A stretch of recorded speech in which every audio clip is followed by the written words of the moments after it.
नमस्कार दोस्तों, स्वागत है आप सभी का एक बार फिर से हमारे YouTube channel skill educational tips में। तो इससे पिछले वीडियो में हमने एक्सरसाइज 4.1 कंप्लीट कर लिया है। तो अगर आपने वो वीडियो नहीं देखा है तो आप उसको देख लीजिएगा, जिससे कि आपका एक्सरसाइज 4.1 अच्छे से क्लियर हो जाए। लिंक जो है वो आपको डिस्क्रिप्शन में मिल जाएगा। अगर आपका एक्सरसाइज 4.1 को लेकर कोई भी डाउट हो तो आप उसको कमेंट बॉक्स में टाइप कर दीजिएगा। नेक्स्ट वीडियो में आपको उसका सॉल्यूशन मिल जाएगा। तो आज का जो हमारा सेशन होगा वो होगा सारणिकों के गुणधर्म means properties of determinants. Means सारणिकों के क्या क्या गुणधर्म होते हैं, क्या क्या प्रॉपर्टीज होती है, वे आज हम यहाँ पे डिस्कस करेंगे, सीखेंगे। तो चलिए करते हैं आज के सेशन की शुरुआत प्रॉपर्टी फर्स्ट के साथ। तो प्रॉपर्टी नंबर फर्स्ट हमको दिया गया है। इसमें हमको बताया गया है कि किसी सारणिक का मान इसकी पंक्तियों और स्तंभों के परस्पर परिवर्तित करने पर अपरिवर्तित रहता है। मीन्स फर्स्ट प्रॉपर्टी का मतलब ये है कि अगर हम किसी सारणिक का मान ज्ञात करते हैं और उसकी पंक्तियों और स्तंभों को अगर हम आपस में परिवर्तन कर दे मीन्स चेंज कर दे, तो उसका जो मान है वो अपरिवर्तित रहता है पंक्तियों और स्तंभों को परस्पर चेंज करने में भी। तो चलिए आपको हम समझाते हैं इसको एक एग्जाम्पल के द्वारा कि कैसे पंक्तियों और स्तंभों को परिवर्तन करने पर उसका मान अपरिवर्तित रहता है। मान लिया हमारे पास ये कोई डिटर्मिनेंट है 3x3 क्रम का। तो जब हम इसको सॉल्व करेंगे, इसका मान ज्ञात करेंगे, तो इसका वैल्यू क्या आएगा वो अब हम यहाँ पे चेक करेंगे। तो जब हम इसको सॉल्व करते हैं, हम इसको एक्सपेंड करेंगे मीन्स इस सारणी का प्रसार करेंगे पहली पंक्ति के अनुसार। तो ये हो जाएगा हमारा डिटर्मिनेंट इक्वल्स टू डिटर्मिनेंट। जब हम फर्स्ट रोज के अनुसार यहाँ पे एक्सपेंड करेंगे इसको, तो फर्स्ट कॉलम और फर्स्ट रो कैंसिल हो जाते हैं, हमारे पास डिटर्मिनेंट ये बचेगा। इसको हम यहाँ पे लिख लेते हैं 0, 5, 4, -7। इसके बाद माइनस, अब यहाँ पे भी माइनस है तो माइनस माइनस क्या हो जाएगा, प्लस हो जाएगा, +3 इंटू, इसके बाद फर्स्ट रो तो कैंसिल हो ही गया है, सेकंड कॉलम कैंसिल हो जाएगा। अब बचेगा हमारे पास 6, 1, 4, -7। इसको हम यहाँ पे लिख लेते हैं 6, 1, 4, -7 +5। इसके बाद जब हम बात करेंगे थर्ड कॉलम में, तो फर्स्ट रो तो कैंसिल रहेगा ही, थर्ड कॉलम भी कैंसिल हो जाएगा, तो हमारे पास डिटर्मिनेंट बचेगा ही। इसको हम यहाँ पे लिख लेते हैं 6, 1, 0, 5। अब बस हम इसको सोल्व कर लेंगे। जब हम इसको सोल्व करेंगे आ जाएगा 2 इंटू 0 इंटू -7, 0 हो गया, माइनस 5 इंटू 4, 20 हो गया, +3 इंटू 6 इंटू -7 कितना हो गया, -42 हो गया, -1 इंटू 4, 4 हो गया, +5 इंटू 6 इंटू 5, 30 हो गया, -1 इंटू 0, 0 हो गया। अब इसको हम फाइनली सोल्व कर लेंगे। 0 -20 -20 बचेगा, -20 इंटू 2 कितना आ जाएगा, आ जाएगा -40। इसके बाद -42 और -4 कितना हो गया -46। अब -46 और +3 का जब हम मल्टीप्लिकेशन करेंगे तो प्लस माइनस माइनस हो जाएगा, 3 इंटू 46 आ जाएगा हमारा। इसको हम यहाँ पे लिख लेते हैं एक बार 3 इंटू 46 +5 इंटू 30, ये हो गया 150। अब इसको हम यहाँ पे सोल्व कर लेंगे, -40 -3 इंटू 6, 18 हो गया, 3 4 जा 12 हो गया, 12 और 1 कितना हो जाएगा यहाँ पे 13 हो जाएगा, plus 150 equals to, minus minus को जब हम जोड़ेंगे तो आ जाएगा 178 प्लस 150 इक्वल्स टू कितना बचेगा, -28 बचेगा। तो ये आ गया हमारा इस डिटर्मिनेंट को R1 के अनुसार एक्सपेंड करने पर वैल्यू। अब हम जो हमारा फर्स्ट प्रॉपर्टी है उसको फॉलो करेंगे। किसी सारणी का मान इसकी पंक्ति और स्तंभों के परस्पर परिवर्तित करने पर अपरिवर्तित रहता है। तो अब हम क्या करते हैं, अब हम पंक्ति और स्तंभों को आपस में परिवर्तन कर देंगे। तो चलिए देखते हैं। अब हम यहाँ पे लिखते हैं पंक्तियों और स्तंभों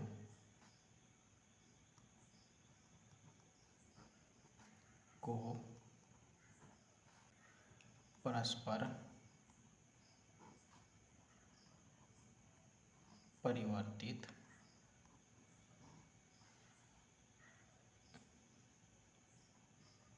करने पर, जब हम इनको आपस में परिवर्तित कर देंगे तो हमारे पास जो डिटर्मिनेंट है वो बन जाएगा 2 - 3 5, इसके बाद 6 0 4 1 5 - 7। अब हम जब इसका वैल्यू सॉल्व करेंगे तो किस तरीके से करेंगे, सेम प्रोसेस रखना है।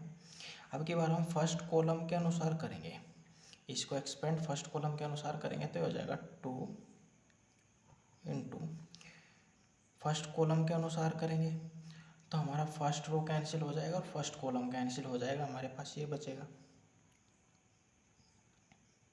0 4 5 - 7। इसके बाद माइनस और माइनस प्लस हो जाएगा 3 × सेकेंड रो कैंसिल और फर्स्ट रो कैंसिल, तो हमारे पास बचेगा 6 1 4 - 7। इसके बाद प्लस 5 × थर्ड रो कैंसिल हो गया और फर्स्ट कॉलम कैंसिल हो गया, तो हमारे पास ये डिटर्मिनेंट बचेगा। इसको हम यहाँ पे लिख लेते हैं 6 0 1 5। अब क्या करना है, बस इसको सोल्व कर लेना है। तो जब हम इसको सोल्व करेंगे आएगा 2 × 0 - 7 0 हो गया, -4 × 5 20 हो गया, प्लस 30 × 6 × -7 -42 -4 × 1 4 प्लस 5 × 6 × 5 30 हो गया, -0 × 1 0 हो गया। अब इसका कैलकुलेशन कर लेते हैं। कैलकुलेशन क्या आएगा वो हम यहाँ पे देखते हैं। 0 माइनस का 20 -20 बचा, -20 × 2 माइनस का 40 हो गया, प्लस 3 × -42 और -4 कितना हो जाएगा, माइनस का 46 हो जाएगा, प्लस 5 × 30। अब इसको हम कर लेंगे कैलकुलेशन। -40 प्लस माइनस माइनस हो गया, 3 × 46 का मल्टीप्लिकेशन कितना आएगा, यह आएगा 138। 3 6 18 और 3 4 12 और 1 13 हो गया, प्लस 5 × 30 कितना हो जाएगा, ये हो जाएगा 150 इक्वल्स टू, जब हम -40 और -138 को जोड़ेंगे तो हमारे पास क्या आएगा, हमारे पास आएगा -178 प्लस और 150 एज इट इज़ है। तो जब हम इसको यहाँ पे सोल्व करेंगे, इसको हम ऐड करेंगे, फाइनली हमारे पास क्या बचेगा, -178 प्लस 150 हमारे पास आ जाएगा -28। तो अब आप देखिए हमारा जो डिटर्मिनेंट का हमने जब पहली बार वैल्यू सोल्व किया तो उसका वैल्यू कितना आया, -28। और जब हमने पंक्ति और स्तंभों को परस्पर परिवर्तित कर दिया तो उसके बाद भी हमारा डिटर्मिनेंट का वैल्यू सोल्व होके कितना आया, -28। तो इससे यह सिद्ध होता है कि जो हमारा फर्स्ट प्रॉपर्टी है, किसी सारणी का मान पंक्तियों और स्तंभों के परस्पर परिवर्तित करने पर अपरिवर्तित रहता है। मीन्स अगर हम किसी सारणी की पंक्तियों और स्तंभों को आपस में परिवर्तित कर देते हैं तो उसका जो मान होता है वो अपरिवर्तित रहता है। तो ये हो गई हमारी फर्स्ट प्रॉपर्टी। अब हम चलते हैं नेक्स्ट प्रॉपर्टी नंबर 2 की तरफ, देखते हैं प्रॉपर्टी नंबर 2 क्या है। हमारे जो सेकंड नंबर की प्रॉपर्टी है वो है, यदि एक सारणी की कोई दो पंक्तियों या स्तंभों को परस्पर परिवर्तित कर दिया जाता है तो सारणी का चिन्ह परिवर्तित हो जाता है। अब सारणी का चिन्ह परिवर्तित कैसे होगा, चलिए वो देखते हैं। तो हमारे पास जो ये दिया गया सारणिक है, मान लिया हमारे पास ये सारणिक है, तो जब हम इसको सोल्व करेंगे, हम इसको जब सोल्व करेंगे तो हमारे पास हो जाएगा the simplify that determinant equals to, हम इसको सोल्व करेंगे R1 के सापेक्ष। मीन्स जब हम R1 के सापेक्ष इसको सोल्व करेंगे तो हमारा फर्स्ट कॉलम और फर्स्ट रो कैंसिल हो जाएगा। ये हो जाएगा हमारे पास 2 इंटू फर्स्ट कॉलम और फर्स्ट रो कैंसिल होने पर हमारे पास बचेगा 0 5 4 माइनस 7। इसको हम यहाँ पे लिख लेते हैं 0 5 4 माइनस 7। इसके बाद माइनस माइनस और माइनस प्लस हो गया 3 इंटू, अब फर्स्ट रो तो कैंसिल हो जाएगा, सेकंड कॉलम भी कैंसिल हो जाएगा, ये बचेगा 6 1 4 माइनस 7। इसको हम यहाँ पे लिख लेते हैं 6 1 4 माइनस 7 प्लस 5। जब 5 के लिए हम इसको एक्सपेंड करेंगे तो क्या हो जाएगा, ये हो जाएगा थर्ड कॉलम भी कैंसिल हो जाएगा और फर्स्ट रो कैंसिल हो जाएगा, तो ये बचेगा 6 1 0 5 6 1 0 5।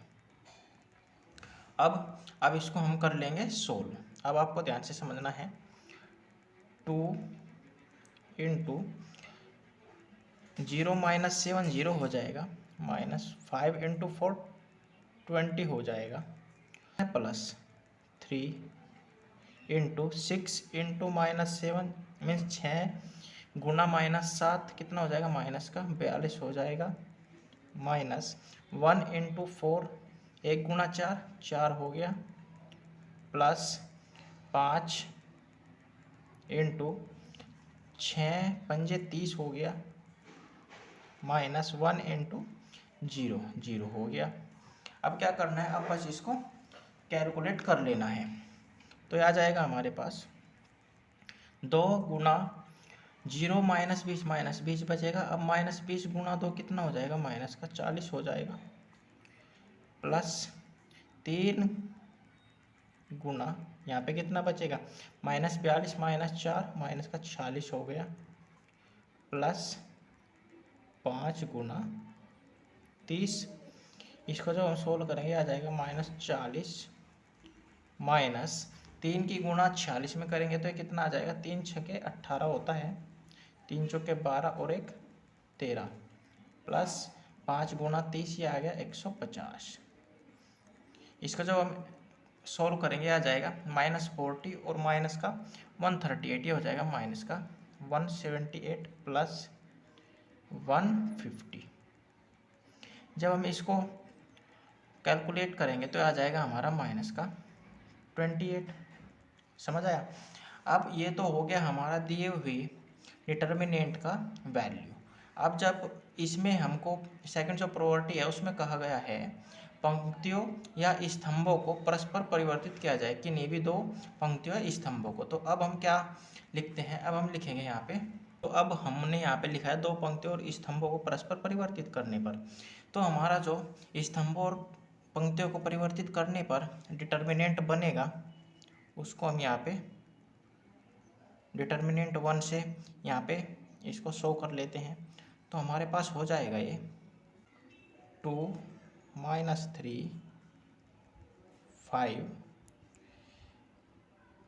1 5 माइनस 7 6 0 4। हमने किसको चेंज किया है, हमने यहाँ पे चेंज किया है R2 को इंटरचेंज कर दिया है R3 के साथ। मीन्स हमारा जो ये थर्ड रो था ये चले गया सेकंड के पास, यहाँ पे आ गया सेकंड में, सेकंड रो यहाँ पे बन गया है, और जो हमारा सेकंड रो था उसको हमने बना दिया है थर्ड रो। अब हम क्या करेंगे, अब हम इसका वैल्यू सोल्व करेंगे। इसका वैल्यू देखते हैं सोल्व करने पर कितना आता है, देखते हैं हमारा जो प्रॉपर्टी है वो सेटिस्फाई होती है या नहीं। तो जब हम इसको प्रसार करेंगे, इसको हम फर्स्ट कॉलम के अनुसार प्रसार करेंगे, तो फर्स्ट कॉलम को के अनुसार प्रसार करने पर यह आ जाएगा फर्स्ट कॉलम कैंसिल और फर्स्ट रो कैंसिल। तो क्या बनेगा हमारे पास 5 0 माइनस 7 4, ये हमारे पास आ जाएगा 5 0 माइनस 7 4। इसके बाद -1 इंटू सेकेंड रो कैंसिल और फर्स्ट कॉलम कैंसिल, ये आ जाएगा -3 5 0 4। इसके बाद +6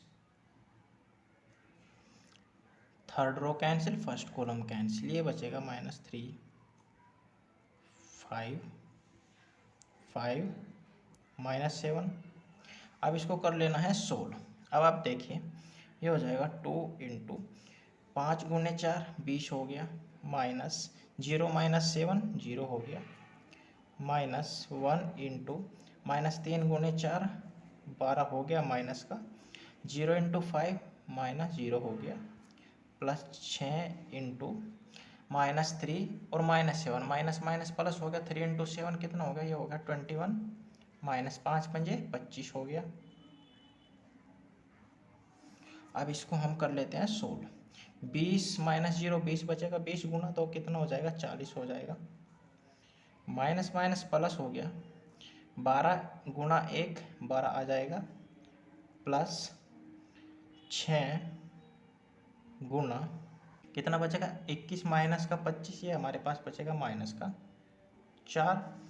जब हम इसको सोल्व करेंगे आ जाएगा 40 + 12 कितना हो गया, ये हो गया 52, माइनस प्लस माइनस माइनस 6 चौके 24 होता है, कितना आ गया, ये आ गया हमारे पास प्लस का 28। तो अब आप यहाँ पे ध्यान से समझिएगा इस प्रॉपर्टी को।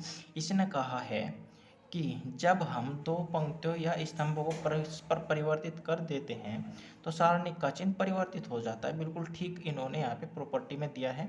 तो हमारा जो फर्स्ट जो डिटर्मिनेंट है उसका वैल्यू कितना है माइनस का 28। उसके बाद जो हमने दो पंक्तियों और स्तंभों को परस्पर परिवर्तित कर दिया, पंक्तियाँ कौन सी इंटरचेंज करी थी हमने, R2 और R3 को, तो इसको चेंज करने पर हमारा जो नया डिटर्मिनेंट बना, डिटर्मिनेंट 1 से हम इसको यहाँ पर शो कर लेते हैं।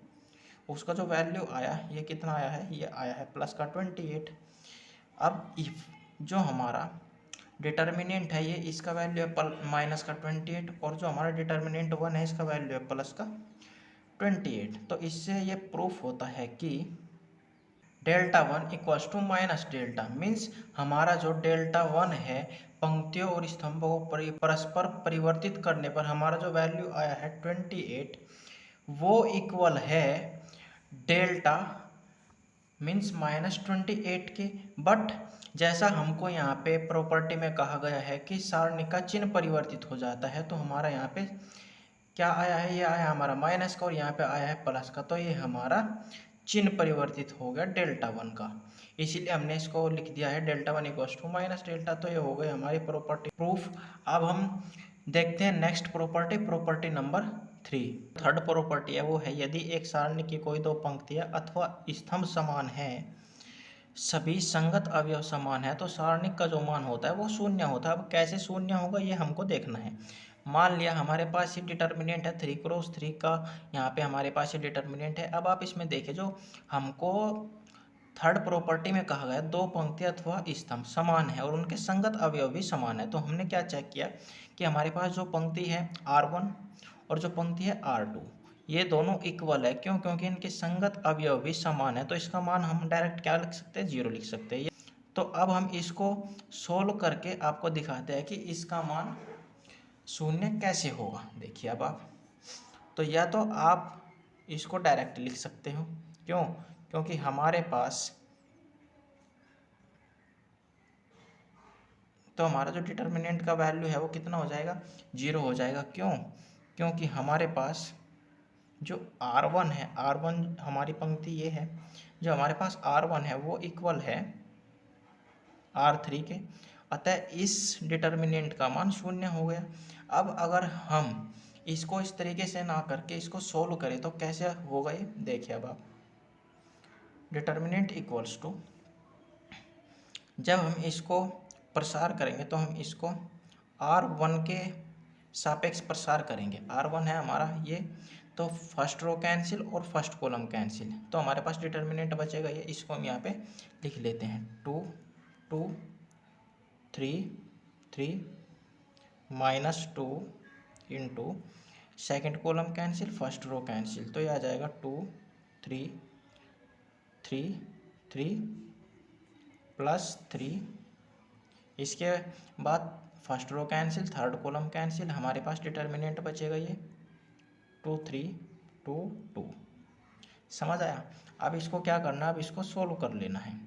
तो हमारे पास आ जाएगा 3 इंटू 2 3 6 हो गया, माइनस 2 3 6 हो गया, -2 इंटू 2 3 6 हो गया, -3 3 9 हो गया, +3 इंटू 2 दूनी 4 हो गया, -3 दूने 6 हो गया।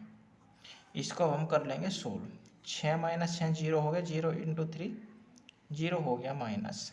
ये कितना बचेगा, 6 में से जब 9 जाएगा तो कितना बचेगा, -3 और माइनस माइनस प्लस हो जाएगा, 2 गुणे 3 कितना हो जाएगा, 6 हो जाएगा। अब 3 4 - 6 कितना बचेगा, माइनस का 2 बचेगा, माइनस प्लस माइनस हो गया, 3 इंटू 2 कितना हो जाएगा, 6 हो जाएगा। तो 6 - 6 भी क्या आ जाएगा, 0 आ जाएगा।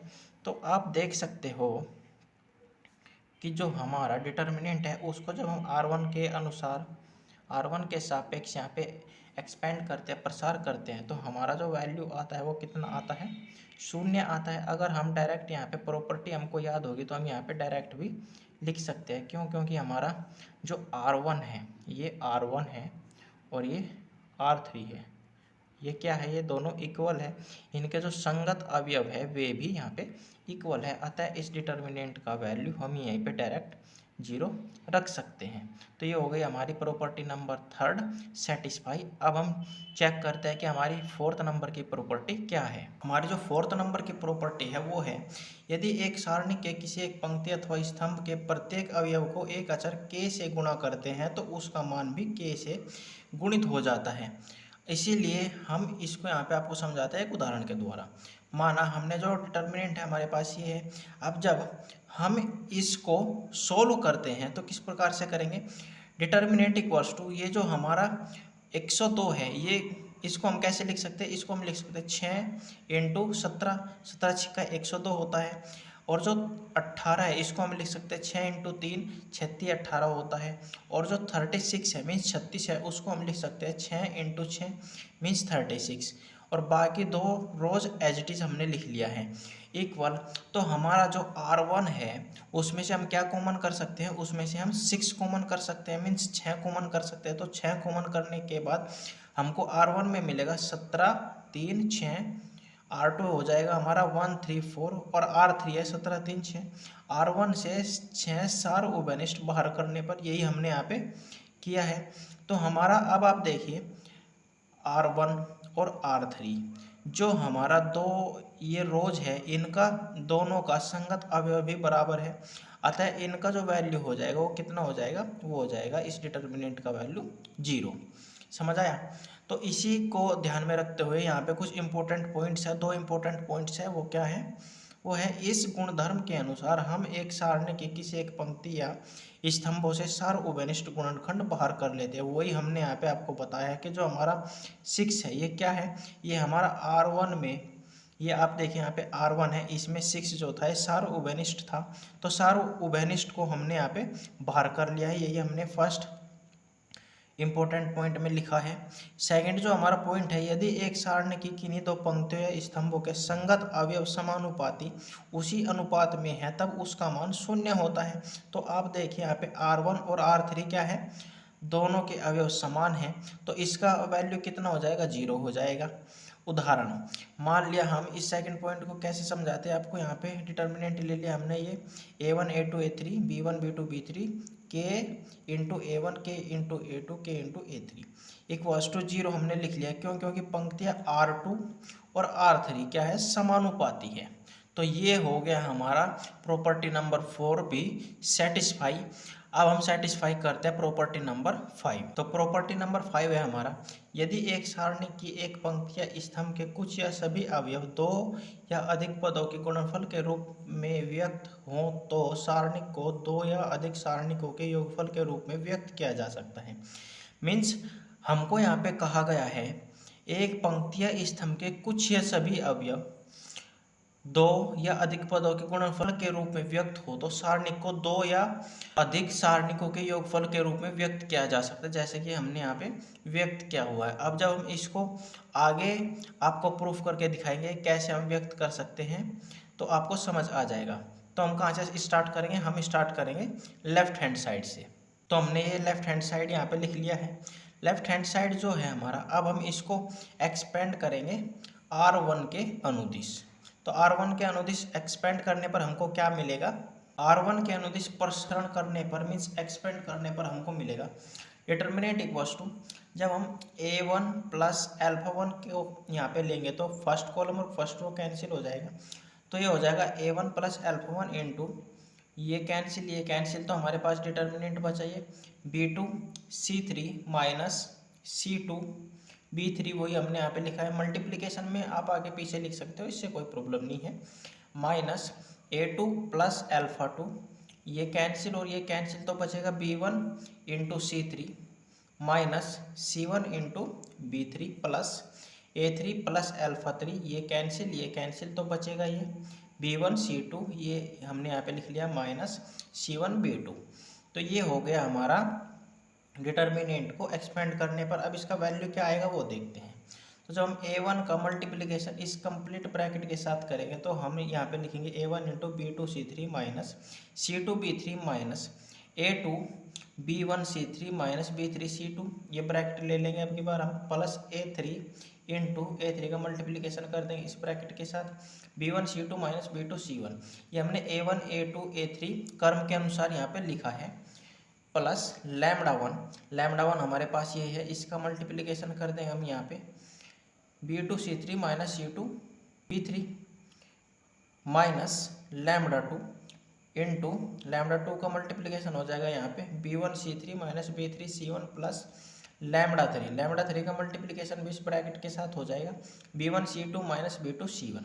अब इनका सबका कैलकुलेशन क्या आएगा वो देखते हैं।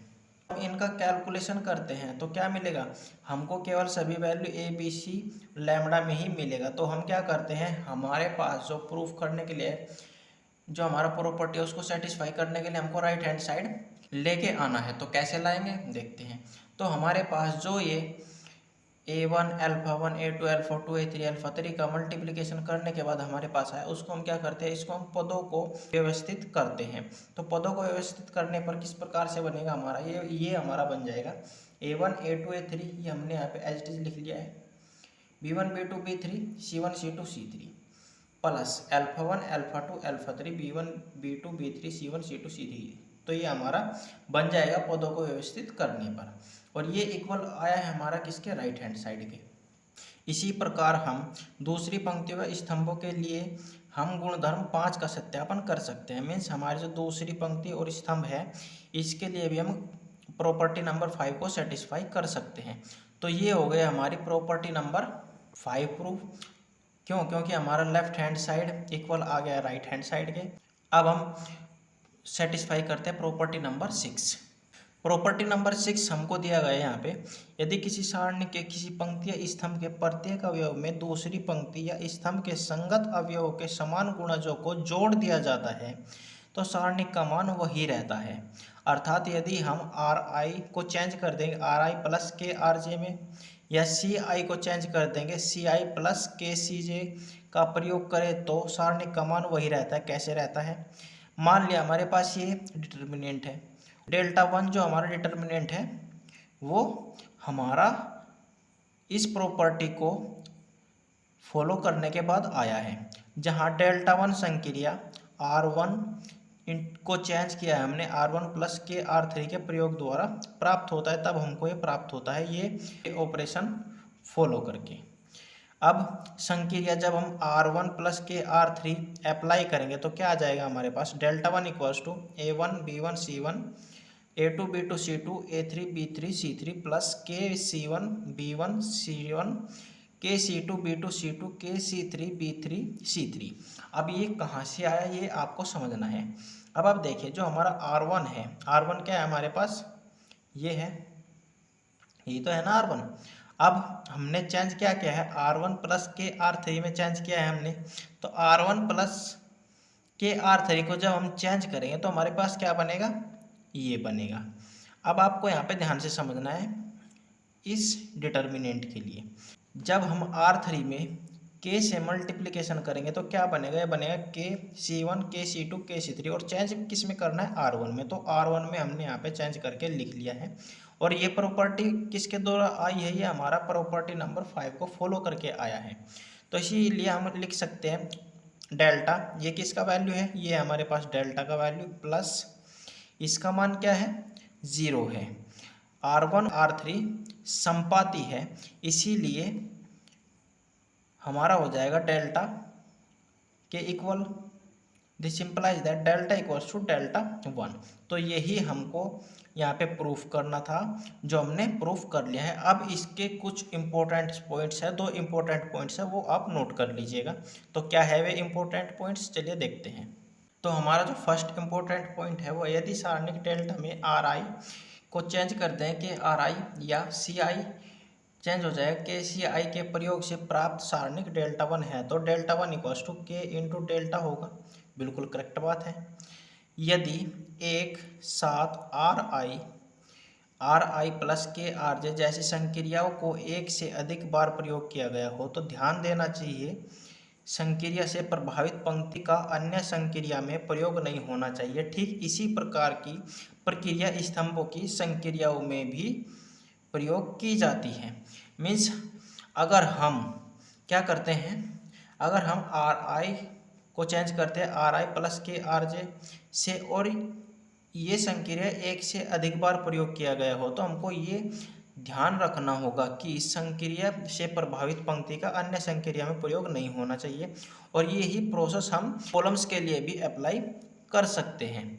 तो प्यारे बच्चों, ये हो गई हमारी एक्सरसाइज 2 से रिलेटेड 6 प्रॉपर्टीज, जो हमारी एक्सरसाइज 4.2 को सोल्व करने में काफ़ी ज़्यादा हेल्प करेगी। तो आप इनको अच्छे से क्लियर कर लीजिएगा। अगर आपको कोई डाउट है किसी प्रॉपर्टी को लेकर तो आप उसको कमेंट बॉक्स में टाइप कर दीजिएगा, नेक्स्ट वीडियो में आपको उसका सॉल्यूशन मिल जाएगा। तो प्यारे बच्चों, आज के सेशन में बस इतना ही। मिलते हैं नेक्स्ट सेशन में एक्सरसाइज 4.2 के साथ। Till then take care.